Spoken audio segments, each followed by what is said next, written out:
Muy buenos días. Muchas gracias por la invitación. Estoy profundamente honrado de estar acá. Al doctor Terrer. Muchas gracias en especial a la doctora Azar, que confiaron en entregarme esta presentación, que básicamente es un escenario complejo. Ya lo vimos hace poco en el curso precongreso. La complejidad que ofrece juntar en un solo escenario la radioterapia y la reconstrucción, esos son mis conflictos de interés, juntarles en este escenario de una paciente con indicación de mastectomía total, con deseo de reconstrucción mamaria y que a la vez tenga indicación cierta o potencial de radioterapia post-mastectomía. Ese es el escenario que vamos a trabajar. Como dijo el doctor Terrer, voy a tratar de hacer una presentación práctica, pero a la vez crítica, basada en la evidencia que tenemos para la toma de las decisiones actuales que estamos llevando a cabo con nuestras pacientes. Juntar estos elementos siempre es complejo. Por lo que he conocido del país, es tan complejo como lograr esta foto, que por cierto está generada por inteligencia artificial. Las alternativas que tenemos en este escenario son bastantes.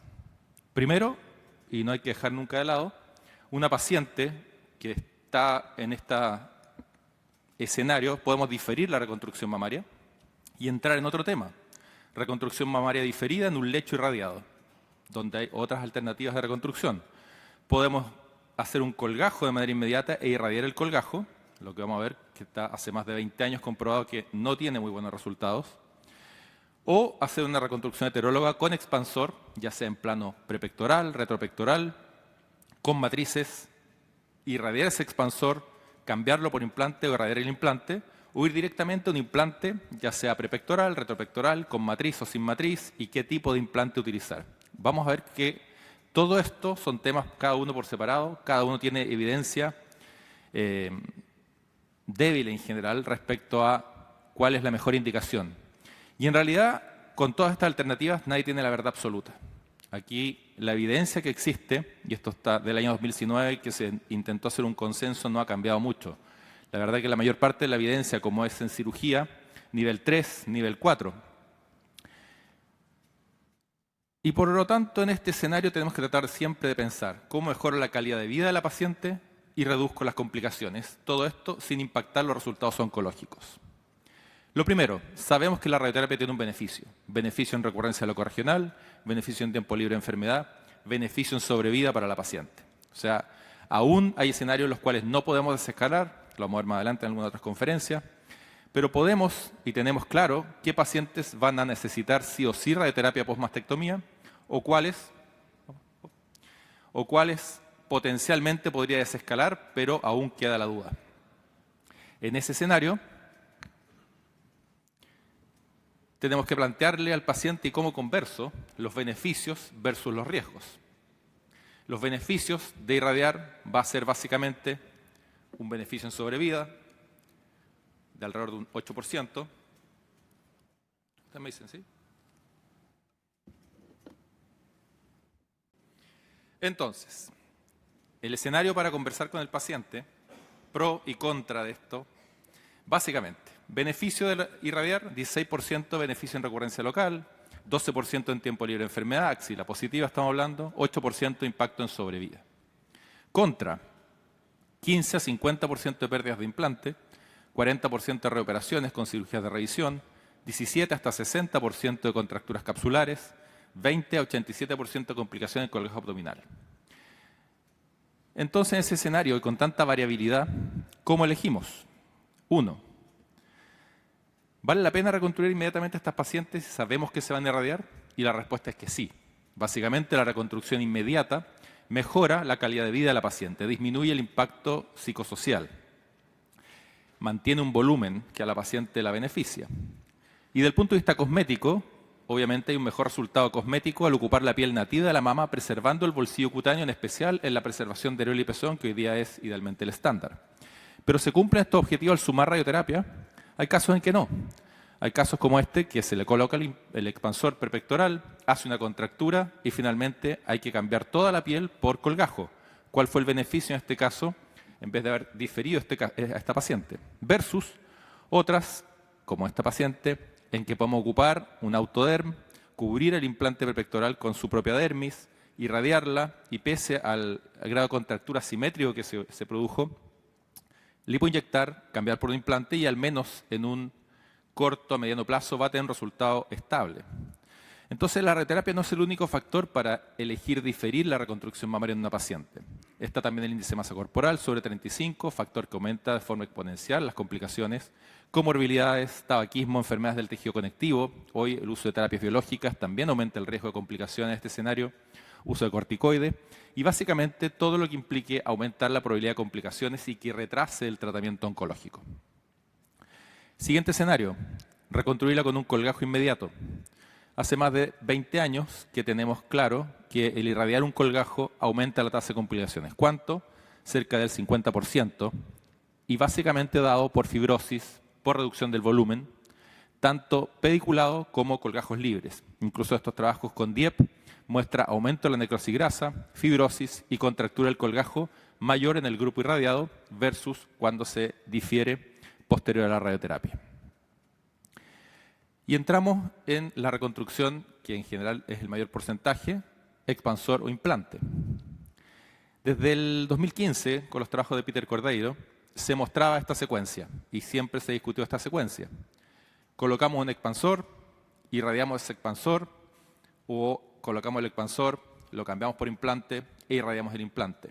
La diferencia entre estas series, que básicamente una fue muy grande del Memorial con el Dr. Cordeiro, otra muy grande con el MD Anderson, donde se colocaba el expansor retropectoral parcial cubierto en polo inferior por matriz dérmica. Y eso hay que tener en consideración, son dos grupos distintos.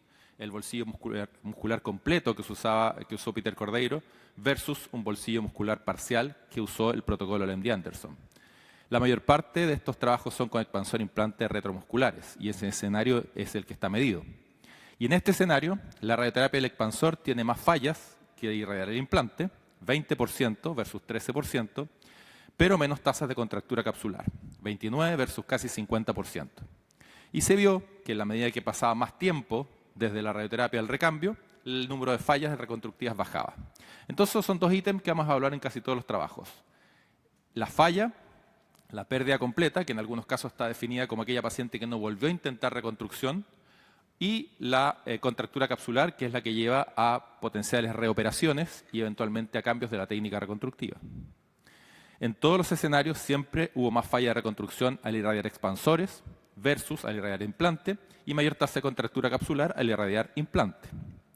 Se infla, se desinfla o se mantiene el volumen del expansor al ser irradiado, también eso se evaluó. Muchos trabajos irradian volumen full expandido el expansor, otros desinflaban. Aquellos que desinflaron de manera completa tuvieron más complicaciones porque en el momento de reexpandir fallaba en un 65% de los casos, como este trabajo. El trabajo del MD Anderson, que como vuelvo a repetir, está dado por bolsillos retromusculares parciales. En el polo inferior había un porcentaje de pacientes que no describe el trabajo, pero yo estuve ahí, así que lo vi. La mayor parte de esos pacientes tenían matriz dérmica en polo inferior. Y en ese caso, en las primeras series, a 3 años de seguimiento, había un 32% de pérdida del expansor. Seromas, infecciones, etc. En el trabajo del seguimiento a 5.6 años, la reconstrucción se completó de manera exitosa en 84% de los casos. Y esta es una de las series más exitosas irradiando expansores. Completaron la reconstrucción cerca de un 90% de los pacientes. Se desinfló el expansor de manera parcial hasta 175 cc aproximadamente. Y en el 98% hubo planificaciones de radioterapia exitosas, que es algo que también ha sido poco analizado en la mayor parte de los trabajos. 13% de pérdidas del expansor, 84-85% de éxito en la reconstrucción, pero en un segundo tiempo con más del 76%, casi 80% de reconstrucciones con colgajo. Es decir, la secuencia de irradiar expansor y cambiarlo definitivamente por un colgajo. ¿Qué pasa al cambiarlo por implante? Y este es el trabajo de Nava del 2011. 50% de contracturas capsulares con expansor, 50% de contracturas capsulares con implante, 40% de falla en el recambio. Un grupo que hacía capsulectomía total en la mayor parte de los casos. En este método no se ocupaba lipotransferencia, nada más, solo irradiar el expansor y cambiarlo por implante. 40% de pacientes que perdían su reconstrucción. En el análisis que hace Cordeiro de su casuística, radioterapia al expansor, seguido por cambio al implante versus radioterapia al implante. Es uno de los primeros trabajos que muestra en detalle la radioterapia que se utilizó. Pérdidas de la reconstrucción, 18% en el expansor, 12% en la radioterapia al implante. Es decir, había un aumento en la falla en la radioterapia del expansor, pero no tan alta como en los trabajos anteriores. Sí llama la atención que el 100% de las pacientes tiene contractura capsular, 50% contractura 3 y 4, 17% en la radioterapia al expansor, y en satisfacción de la paciente, al orden de un 56%, estaba satisfecha finalmente con el resultado. Viene posteriormente el uso de la lipotransferencia. Sabemos que la lipotransferencia mejora los tejidos, mejora la escala del enzoma, mejora el trofismo, la elasticidad del tejido. Están los trabajos de Rufino, el 2013, con un resultado que es siempre dudoso en medicina. 0% de complicaciones, 0% de contracturas capsulares al lipoinyectar, post-radioterapia del expansor y luego hacer el recambio. Tasas de contractura 3 y 4 en los lipofilling de 0%, comparado con un 50% en los casos que no se lipoinyectó. En la práctica, nosotros hemos utilizado esta técnica en los pacientes que no desean colgajo. Sí hay una mejoría de la calidad del tejido, pero todavía hay una pérdida de alrededor de un 3% de implantes por extrusión. Y cómo va a ser a largo plazo de estas pacientes tampoco es algo que esté descrito en la literatura. Entonces, el escenario de irradiar un expansor o irradiar un implante, tenemos fallas de la reconstrucción entre un 12 a un 40%, y eso hay que conversarlo con la paciente. 50% de contracturas capsulares, estamos hablando de implantes retromusculares completos o parciales, lisos, redondos, texturizados, sin matriz la mayor parte de estos trabajos, sin lipotransferencia y radioterapias convencionales. En ese escenario, la mejor alternativa es un expansor con matriz en el polo inferior, protocolo MD Anderson, radioterapia del expansor y segundo tiempo con colgajo. Lograron cerca de un 85% de éxito con una pérdida del expansor de un 13%. Y tasas de contractura que no están descritas, pero como la mayor parte fue con colgajo, resultado estable en el tiempo. Y la segunda alternativa sería expansor irradiado, radioterapia del expansor, lipotransferencia y luego cambiar por implante. Esas secuencias, que son las más exitosas, nos llevaron en la práctica habitual, hasta el 2019, que comenzamos a cambiar el plano, a colocar fundamentalmente expansores en este escenario. Nuestra principal complicación fue la contractura y hacer un segundo tiempo de recambio por colgajo, ya sea dorsal con implante, dorsal lipoinyectado o colgajos TRAM, pediculados. Y eso permitió, por ejemplo, estas pacientes con expansor retromuscular parcial, con fascia hacia el lado lateral, que se producía una debilidad, se ve ahí marcado el expansor en la piel, hacer un cambio por un colgajo dorsal, reemplazar ese volumen y resolver ese problema de manera rápida en un solo tiempo. En general, en la parte pública, tratar de poner al paciente muchas veces en quirófano para lipoinyecciones, digamos, no es factible. Entonces, tratamos de resolverlo con un colgajo y ha sido la manera más fácil de resolver rápido estos problemas. ¿Qué pasa ahora con el uso de matrices?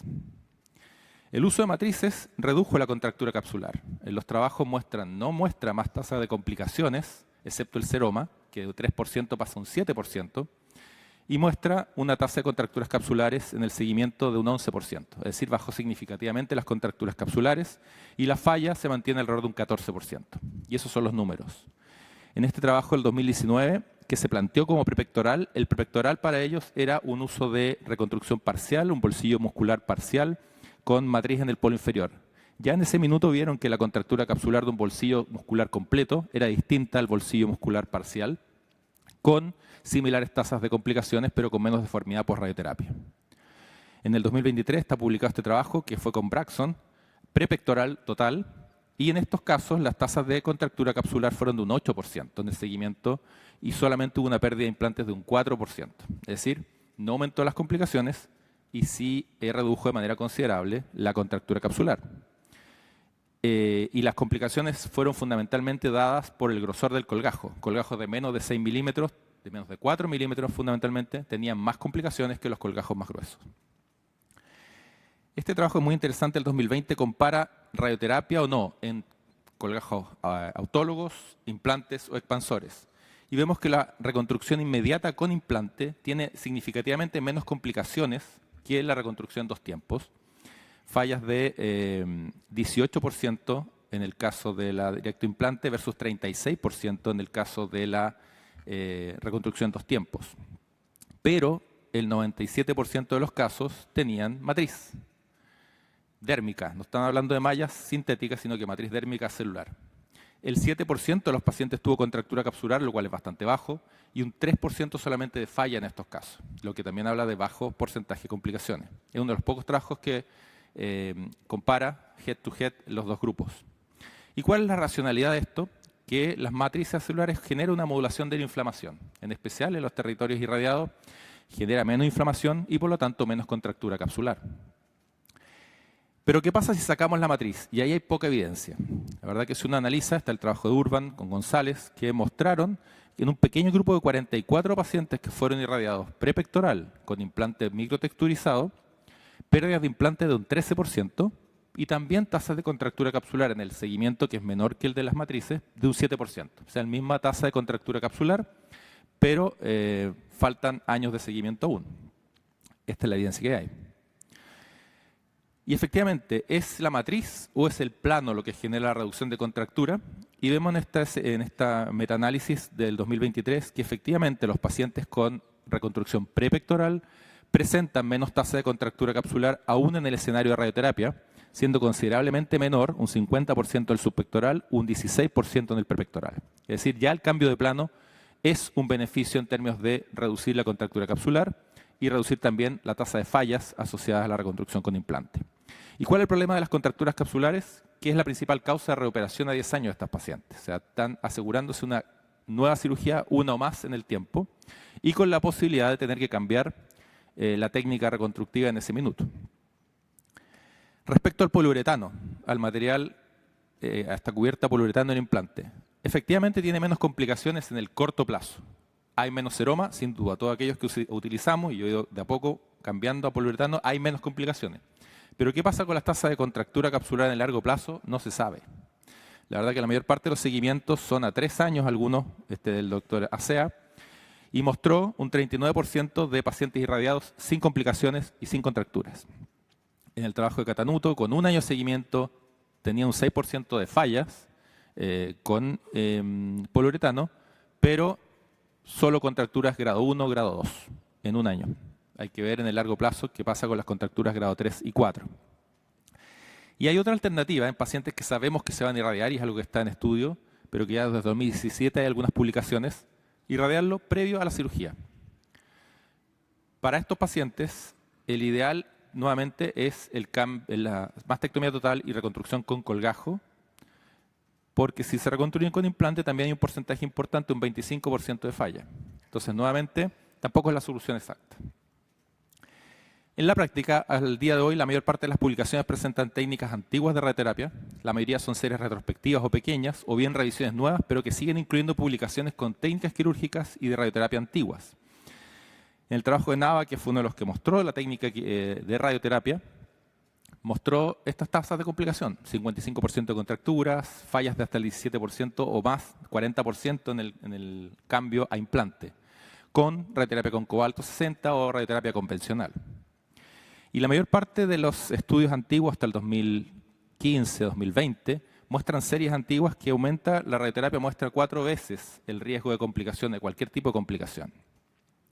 Series más nuevas, como esta publicada en el 2024, siguen mostrando tasas de complicaciones hasta 31%, seroma 10%, contracturas capsulares hasta 68% y malos resultados cosméticos en un 50%, sumando radioterapia e implante. Pero, nuevamente, toman dentro de su análisis estudios antiguos con LINAC entre el año 98 y 2005, muchos de ellos, radioterapia y técnicas de radioterapia que hoy día en muchos centros ya no se utilizan. El riesgo de una paciente está determinado no solo por la técnica que utilicemos, sino por el riesgo basal de sus comorbilidades, el tipo de reconstrucción, la dosis de radioterapia, la técnica de radioterapia y el algoritmo de cálculo usado para planificar la dosimetría. Y aquí es donde el manejo multidisciplinario cobra mucha relevancia. Sabemos que al aumentar la dosis, la probabilidad de complicación aumenta de manera exponencial. Y estos errores de cálculo de la dosimetría se corrigen con algoritmos de cálculo moderno que eviten puntos calientes, que eviten que contorneen de manera adecuada la válvula, por ejemplo, el expansor, o el implante, y de esa manera reduzcan las complicaciones.